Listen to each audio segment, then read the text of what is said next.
അലക്ഷ്യനായ മനുഷ്യനെയും അബ്തർ എന്ന് പറയാറുണ്ട്. മാധ്യമങ്ങളും ഉപാധികളും വിലക്കപ്പെട്ടവരെയും അബ്തർ എന്ന് പറയുന്നു. ഒരുവനിൽ നിന്ന് നന്മയോ ഗുണമോ ഉണ്ടാകുമെന്ന പ്രതീക്ഷ അവശേഷിക്കുന്നില്ലെങ്കിൽ അവനും അബ്തറാണ്. ഒരാൾ വിജയിക്കുമെന്ന എല്ലാ ആശയും അസ്തമിച്ചാൽ അയാളെയും അബ്തർ എന്ന് വിളിക്കും. സ്വന്തം ഉറ്റവരിൽ നിന്നും സഹായികളിൽ നിന്നും വിച്ഛേദിതനായി ഒറ്റയ്ക്ക് കഴിയുന്നവനും അബ്തറാകുന്നു. ആൺമക്കളില്ലാത്ത അല്ലെങ്കിൽ പുത്രന്മാർ മരിച്ചുപോയ ആളെയും അബ്തർ എന്ന് വിശേഷിപ്പിക്കുന്നു. കാരണം അയാൾക്ക് തന്റെ പേര് നിലനിർത്താൻ പിൻഗാമിയില്ല. മരിച്ചുപോകുന്നതോടെ അയാളുടെ പേരും കുറിയും മാഞ്ഞു പോകുന്നു. ഏതാണ്ട് ഇപ്പറഞ്ഞ എല്ലാ അർത്ഥങ്ങളിലുമാണ് ഖുറൈശികൾ നബി തിരുമേനിയെ അബ്തർ എന്ന് വിളിച്ചിരുന്നത്. ഇതേപ്പറ്റി അല്ലാഹു അരുളുകയാണ്: പ്രവാചകരെ, അബ്തർ താങ്കളല്ല, താങ്കളുടെ ഈ വിരോധികളാകുന്നു. അധ്യായം 108 അൽ കൗസർ. അവതരണം മക്കയിൽ. സൂക്തങ്ങൾ 3. നാമം. ആദ്യവാക്യത്തിലെ കൗസർ എന്ന പദമാണ് സൂറയുടെ നാമമായി നിശ്ചയിക്കപ്പെട്ടിട്ടുള്ളത്. ഈ സാഹചര്യത്തിൽ അതിസംക്ഷിപ്തമായ ഈ സൂറയുടെ ഒരു വാക്യത്തിലൂടെ ലോകത്തൊരു മനുഷ്യനും ഒരു കാലത്തും നൽകിയിട്ടില്ലാത്ത സുവാർത്ത അല്ലാഹു അദ്ദേഹത്തിന് നൽകിയിരിക്കുകയാണ്. അതോടൊപ്പം വേരറ്റുപോവുക അദ്ദേഹത്തെ എതിർക്കുന്നവർ തന്നെയാണെന്ന വിധിയും കേൾപ്പിക്കുന്നു. ബിസ്മില്ലാഹിർ റഹ്മാനിർ റഹീം. പരമദയാലുവും കരുണാവാരിധിയുമായ അല്ലാഹുവിന്റെ നാമത്തിൽ. ഇന്നാ അഅ്തൈനാകൽ കൗസർ. പ്രവാചകരെ, താങ്കൾക്കു നാം കൗസർ പ്രദാനം ചെയ്തിരിക്കുന്നു. ഇവിടെ പ്രയോഗിച്ച അൽ കൗസർ എന്ന പദത്തിന്റെ ആശയം മുഴുവൻ നമ്മുടെ ഭാഷയിലെന്നല്ല, ലോകത്തൊരു ഭാഷയിലും ഒരു പദം കൊണ്ട് പ്രകടിപ്പിക്കാനാവില്ല. അപാരമായ സമൃദ്ധി, പെരുപ്പം എന്നാണ് ഭാഷാർത്ഥം. പക്ഷെ ഇവിടെ ഇതുപയോഗിച്ച സന്ദർഭത്തിൽ അതിന് സമൃദ്ധി എന്ന ആശയം മാത്രമല്ല ഉള്ളത്. നന്മയുടെയും വിശിഷ്ടതയുടെയും അനുഗ്രഹത്തിന്റെയും സമൃദ്ധിയെന്നും ആത്യന്തികവും അമിതത്വത്തിന്റെ അതിരോളമെത്തുന്നതുമായ സമൃദ്ധിയെന്നുമുള്ള ആശയവും കൂടി അത് ഉൾക്കൊള്ളുന്നുണ്ട്. ഒരു നന്മയുടെയോ വിശിഷ്ടതയുടെയോ അനുഗ്രഹത്തിന്റെയോ ആധിക്യമല്ല അതിന്റെ ഉദ്ദേശ്യം. എണ്ണമറ്റ നന്മകളുടെയും അനുഗ്രഹങ്ങളുടെയും ആധിക്യമാണ്. ആമുഖത്തിൽ നാം ഈ സൂറയുടെ പശ്ചാത്തലം വിവരിച്ചത് ഒന്നുകൂടി ഓർത്തുനോക്കുക. ശത്രുക്കൾ മുഹമ്മദ് എല്ലാ നിലയ്ക്കും നശിച്ചു കഴിഞ്ഞു എന്ന് കരുതുന്ന കാലം സമൂഹത്തിൽ നിന്ന് ഒറ്റപ്പെട്ടു. നിസ്സഹായനും നിരാലംബനുമായി. വ്യാപാരം പൊളിഞ്ഞു. തനിക്ക് ശേഷം തന്റെ പേര് നിലനിർത്തേണ്ട ആൺമക്കളാണെങ്കിൽ അവരും മരിച്ചുപോയി. തുച്ഛം ചിലരൊഴിച്ചാൽ മക്കയിലെന്നല്ല അറേബ്യയിൽ തന്നെ ആർക്കും അദ്ദേഹം പറയുന്നത് കേൾക്കുന്നതേ അരോചകമാകുന്നു. അതുകൊണ്ട് അവരുടെ കണക്കിൽ അദ്ദേഹം ജീവിച്ചിരിക്കെ തന്നെ പരാജയത്തിലും ആണ്ടിരിക്കുന്നു. മരിച്ചു കഴിഞ്ഞാലാവട്ടെ അദ്ദേഹത്തിന്റെ പേര് നിലനിർത്താൻ മക്കളാരും ശേഷിക്കുന്നുമില്ല. ഈ സാഹചര്യത്തിൽ അല്ലാഹു അദ്ദേഹത്തോട് നാം നിനക്ക് കൗസർ പ്രദാനം ചെയ്തിരിക്കുന്നു എന്ന് പറയുമ്പോൾ അതിൽ നിന്ന് സ്വയം പ്രകാശിതമാകുന്ന അർത്ഥമിതാണ്: താങ്കളുടെ പ്രതിയോഗികൾ അവരുടെ മൗഢ്യം മൂലം താങ്കൾ തകർന്നു പോയെന്നും പ്രവാചകത്വത്തിന് മുമ്പ് താങ്കൾക്കുണ്ടായിരുന്ന വിശിഷ്ടതകളും അനുഗ്രഹങ്ങളുമെല്ലാം തട്ടിത്തെറിപ്പിക്കപ്പെട്ടിരിക്കുന്നുവെന്നും വിചാരിക്കുന്നുണ്ട്. എന്നാൽ നാം താങ്കൾക്ക് അനന്തമായ നന്മകളും അപാരമായ അനുഗ്രഹങ്ങളും നൽകിയിരിക്കുന്നു എന്നതാണ് യാഥാർത്ഥ്യം.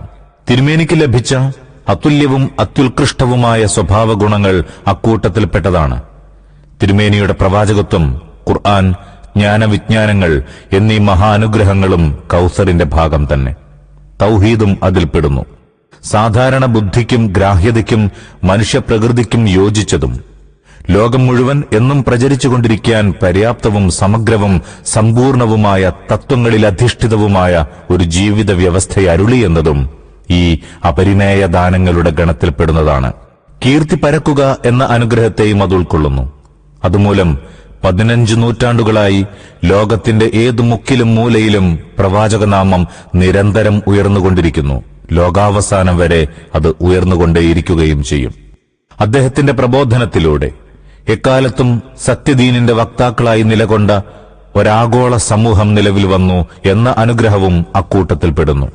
അവരെക്കാൾ നല്ലവരും സംശുദ്ധരും ഉന്നത നിലവാരമുള്ളവരുമായ മനുഷ്യർ ലോകത്തൊരു സമുദായത്തിലും ഒരിക്കലും ഉണ്ടായിട്ടില്ല. അവർ എത്ര തന്നെ അധപ്പതിച്ചാലും ലോകത്തെ മറ്റെല്ലാ സമുദായങ്ങളിലുമുള്ളതിനേക്കാളേറെ നന്മ അവരിലുണ്ടായിരിക്കും. പ്രവാചകൻ ജീവിതകാലത്ത് സ്വന്തം കണ്ണുകൊണ്ട് തന്നെ തന്റെ പ്രബോധനത്തിന്റെ മഹത്തായ വിജയം കണ്ടുവെന്നതും സ്വന്തം കൈകൾ കൊണ്ടുതന്നെ ലോകത്തെങ്ങും പരക്കാൻ കെൽപ്പുള്ള ആ സംഘത്തെ അദ്ദേഹം കെട്ടിപ്പടുത്തു എന്നതും അക്കൂട്ടത്തിൽപ്പെടുന്നു. ആൺമക്കളില്ലാത്തതിന്റെ പേരിൽ അദ്ദേഹത്തിന്റെ പേരും ചൂരും വേഗം മാഞ്ഞുപോകുമെന്ന് പ്രതിയോഗികൾ വിചാരിച്ചിരുന്നു. പക്ഷേ മുസ്ലിം സമൂഹത്തിന്റെ രൂപത്തിൽ അന്ത്യനാൾ വരെ ഭൂമിയിലെങ്ങും അദ്ദേഹത്തിന്റെ നാമം പ്രകാശിപ്പിച്ചുകൊണ്ടിരിക്കുന്ന ആത്മീയ സന്തതികളെ അല്ലാഹു അദ്ദേഹത്തിന് പ്രദാനം ചെയ്തു എന്ന് മാത്രമല്ല, പുത്രിയായ ഫാത്തിമയിലൂടെ ശാരീരിക സന്തതികളെയും നൽകിയിരിക്കുന്നു. അവർ ലോകത്തെങ്ങും പരന്നിരിക്കുന്നു. ഇത്രയും അല്ലാഹു അദ്ദേഹത്തിന് അരുളിയ അപാരമായ അനുഗ്രഹങ്ങളിൽപ്പെട്ടതത്രേ. അല്ലാഹു അവന്റെ സ്നേഹഭാജനമായ പ്രവാചകന് അത്യധികം നൽകിയിട്ടുള്ളതായി ഈ ലോകത്ത് ജനങ്ങൾക്ക് നേരിൽ കാണാൻ കഴിയുന്ന അനുഗ്രഹങ്ങളാണിവ. ഇതുകൂടാതെ പരലോകത്ത് അല്ലാഹു തിരുമേനിക്ക് നൽകാനിരിക്കുന്ന ഗംഭീരമായ അനുഗ്രഹങ്ങൾ വേറെയുമുണ്ട്. ഉയിർത്തെഴുന്നേൽപ്പുനാളിൽ വിചാരണാ മൈതാനത്ത് തനിക്ക് ലഭിക്കുന്ന ഒരു തടാകമാണ് അതിലൊന്ന് എന്നും രണ്ടാമത്തേത് സ്വർഗത്തിൽ തനിക്ക് ലഭിക്കുന്ന നദിയാണെന്നും റസൂൽ തിരുമേനി വിശദീകരിച്ചു. ഇവ രണ്ടിനെയും കുറിച്ച് സാധുതയിൽ സംശയിക്കാൻ പഴുതില്ലാത്തത്രയേറെ നിവേദകന്മാർ നബി തിരുമേനിയിൽ നിന്നുള്ള പ്രസ്താവനകൾ ഉദ്ധരിച്ചിട്ടുണ്ട്. സ്വർഗത്തിൽ നബി തിരുമേനിക്ക് പ്രദാനം ചെയ്യപ്പെടുന്ന കൗസർ നദിയെക്കുറിച്ചും ധാരാളം നിവേദനങ്ങളുണ്ട്. അനസിൽ നിന്നുള്ള പല നിവേദനങ്ങളിലും അദ്ദേഹം പറയുന്നു, മിഅ്റാജ് വേളയിൽ നബി തിരുമേനിയെ സ്വർഗത്തിലൂടെ സഞ്ചരിപ്പിച്ചു. അവിടെ അദ്ദേഹം ഒരു നദി കണ്ടു. അതിന്റെ ഇരുകരകളും മുത്തുകൊണ്ടുള്ള ഗോപുരങ്ങളാകുന്നു. അതിന്റെ താഴെ മണ്ണിന്റെ ഗന്ധം രൂക്ഷമായ കസ്തൂരിഗന്ധമാകുന്നു. തിരുമേനി ജിബ്രീലിനോട് അതെന്താണെന്ന് ചോദിച്ചു. മലക്ക് പറഞ്ഞു, ഇതാണ് അല്ലാഹു താങ്കൾക്ക് പ്രദാനം ചെയ്ത കൗസർ നദി.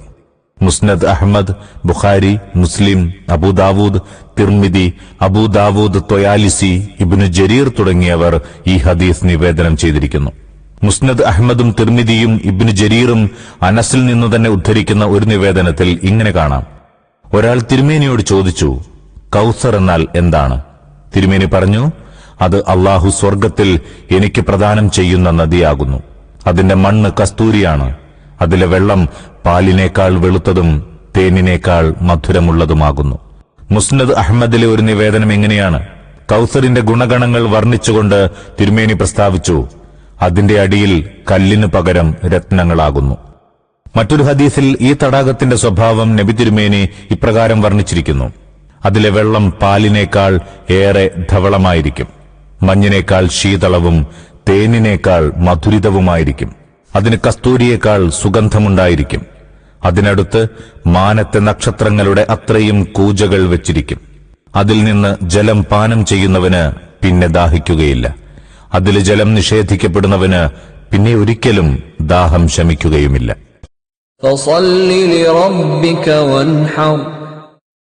ആകയാൽ താങ്കൾ നാഥനു വേണ്ടി നമസ്കരിക്കുകയും ബലിയർപ്പിക്കുകയും ചെയ്യുക. ഇതിന് പല മഹാന്മാരിൽ നിന്ന് പല വ്യാഖ്യാനങ്ങൾ ഉദ്ധരിക്കപ്പെട്ടിരിക്കുന്നു. ചിലർ നമസ്കാരത്തിന് അർത്ഥം കൽപ്പിച്ചത് 5 നേരത്തെ നമസ്കാരമെന്നാകുന്നു. ചിലർ ബലിപെരുന്നാൾ നമസ്കാരമെന്നും ചിലർ നമസ്കാരം നിർവഹിക്കുക എന്ന് മാത്രവും. ഇതേപോലെ അറുക്കുക എന്നതിന് ചില പ്രഗത്ഭരായ പണ്ഡിതന്മാരിൽ നിന്നുദ്ധരിക്കപ്പെട്ട വ്യാഖ്യാനം നമസ്കാരത്തിൽ ഇടത് കൈക്ക് മുകളിലായി വലതു കൈ നെഞ്ചിൽ കെട്ടുക എന്നത്രേ. വേറെ ചിലർ പറയുന്നത് അതിനർത്ഥം നമസ്കാരം തുടങ്ങുമ്പോൾ 2 കൈകളും ഉയർത്തി തക്ബീർ ചൊല്ലുക എന്നാണ്. നമസ്കാരം ആരംഭിക്കുമ്പോഴും റുക്കൂയിലേക്ക് പോകുമ്പോഴും റുക്കൂയിൽ നിന്ന് ഉയരുമ്പോഴും കൈ ഉയർത്തുകയാണ് ഇതിന്റെ ഉദ്ദേശ്യമെന്നാണ് ചിലരുടെ പക്ഷം. ബലിപെരുന്നാളിൽ നമസ്കരിക്കുകയും നമസ്കാരാനന്തരം ബലി നടത്തുകയും ചെയ്യുക എന്നാണ് അർത്ഥമെന്ന് പറഞ്ഞവരുമുണ്ട്.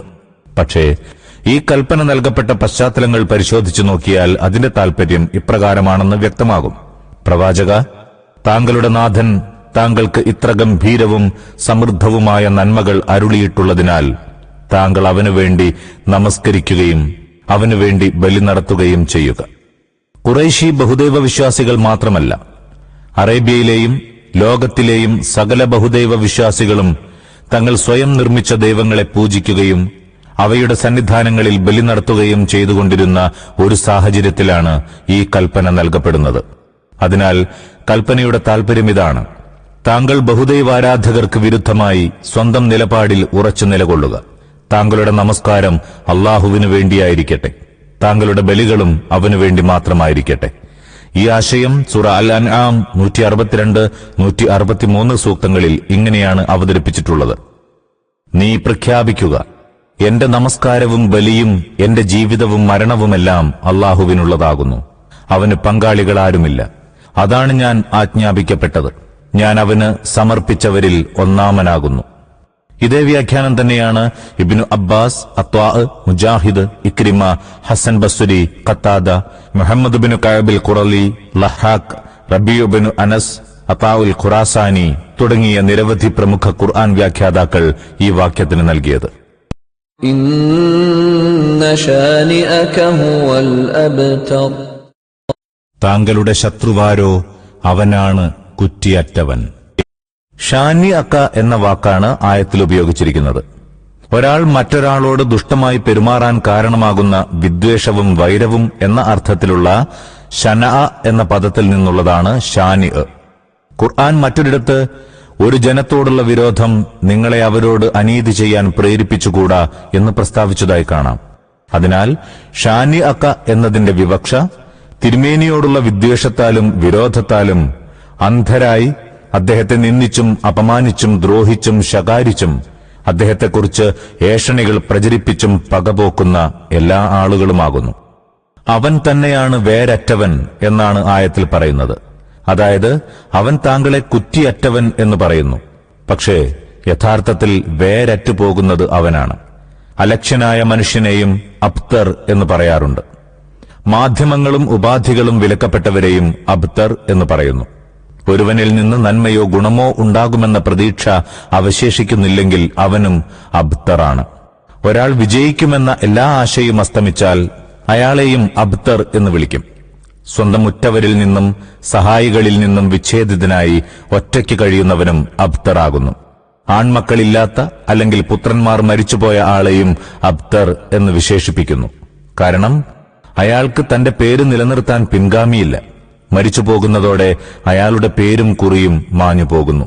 ഏതാണ്ട് ഇപ്പറഞ്ഞ എല്ലാ അർത്ഥങ്ങളിലുമാണ് ഖുറൈശികൾ നബി തിരുമേനിയെ അബ്തർ എന്ന് വിളിച്ചിരുന്നത്. ഇതേപ്പറ്റി അള്ളാഹു അരുളുകയാണ്: പ്രവാചകരെ, അബ്തർ താങ്കളല്ല, താങ്കളുടെ ഈ വിരോധികളാകുന്നു. ഇത് വെറുമൊരു പ്രതികരണവാക്യം മാത്രമല്ല, സത്യമായി പുലർന്ന വിശുദ്ധ ഖുർആനിലെ സുപ്രധാന വചനങ്ങളിലൊന്നാണിത്. ഈ പ്രവചനം നടത്തുന്ന കാലത്ത് ആളുകൾ അബ്തറായി ഗണിച്ചിരുന്നത് മുഹമ്മദ് നബിയെയായിരുന്നു. വമ്പന്മാരായ ഖുറൈശി പ്രമാണിമാർ വേരറ്റുപോകുന്നത് അന്നാർക്കും സങ്കല്പിക്കാനാവില്ലായിരുന്നു. മക്കയിൽ മാത്രമല്ല, പുറം ലോകത്തും പുകൾപെറ്റവരും വിജയികളുമായിരുന്നുവല്ലോ അവർ.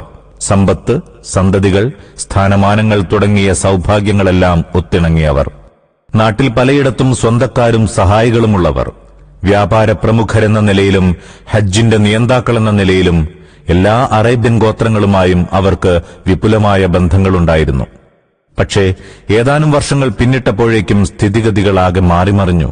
ഹിജ്റ 5-ാം ആണ്ടിൽ ഖുറൈശികൾ നിരവധി അറബി ജൂത ഗോത്രങ്ങളെയും കൂട്ടി മദീനയെ ആക്രമിക്കാൻ വന്നു. തിരുമേനി ഉപരോധിക്കപ്പെട്ടു. പട്ടണത്തിന് ചുറ്റും കിടങ്ങുകീറി പ്രതിരോധിക്കേണ്ടി വന്നു. എന്നാൽ അനന്തരം വെറും 3 വർഷം കഴിഞ്ഞപ്പോൾ നബി തിരുമേനി മക്കയെ വിമോചിപ്പിച്ചു. അപ്പോൾ ഖുറൈശികളെ തുണയ്ക്കാൻ ആരുമുണ്ടായിരുന്നില്ല. അവർ നിസ്സഹായരായി ആയുധം വെക്കേണ്ടി വന്നു. അനന്തരം ഒരാണ്ടിനുള്ളിൽ അറേബ്യൻ പ്രദേശം മുഴുവൻ തിരുമേനിക്ക് വിധേയമായി. നാടിന്റെ എല്ലാ ഭാഗങ്ങളിൽ നിന്നും പ്രതിനിധി സംഘങ്ങൾ വന്ന് തിരുമേനിക്ക് അനുസരണ പ്രതിജ്ഞ ചെയ്തുകൊണ്ടിരുന്നു. അദ്ദേഹത്തിന്റെ പ്രതിയോഗികളെല്ലാവരും കേവലം നിസ്സഹായരും നിരാലംബരുമായി തീർന്നു. പിന്നെ അവരുടെ പേരും കുറിയും മാഞ്ഞുപോയി.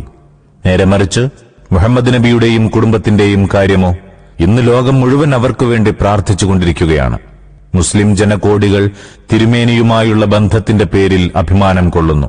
ലക്ഷക്കണക്കിന് ആളുകൾ അദ്ദേഹത്തോട് മാത്രമല്ല, അദ്ദേഹത്തിന്റെ കുടുംബത്തോടും അദ്ദേഹത്തിന്റെ കൂട്ടുകാരുടെ കുടുംബങ്ങളോടുപോലുമുള്ള വംശബന്ധം യശസ്സിന്റെയും മഹത്വത്തിന്റെയും നിമിത്തമായി കരുതുന്നു. ചിലർ സയ്യിദ് എന്നും, ചിലർ അലവികളെന്നും, ചിലർ അബ്ബാസികളെന്നും, ചിലർ ഹാഷിമി എന്നും, ചിലർ സിദ്ദീഖി എന്നും, ചിലർ ഫാറൂഖി എന്നും, ചിലർ ഉസ്മാനി എന്നും, ചിലർ സുബൈരി എന്നും, ചിലർ അൻസ്വാരി എന്നുമൊക്കെ അഭിമാനപൂർവ്വം വിളിക്കപ്പെടുന്നു. പക്ഷേ അബൂജഹ്ലി, അബൂ ലഹബി തുടങ്ങിയ പേരുകൾ പോലും എവിടെയും കാണപ്പെടുന്നില്ല. അബ്തർ നബി തിരുമേനിയല്ല, മറിച്ച് അദ്ദേഹത്തിന്റെ ശത്രുക്കൾ തന്നെയായിരുന്നുവെന്ന് ചരിത്രം അസന്നിഗ്ധമായി തെളിയിച്ചിരിക്കുന്നു.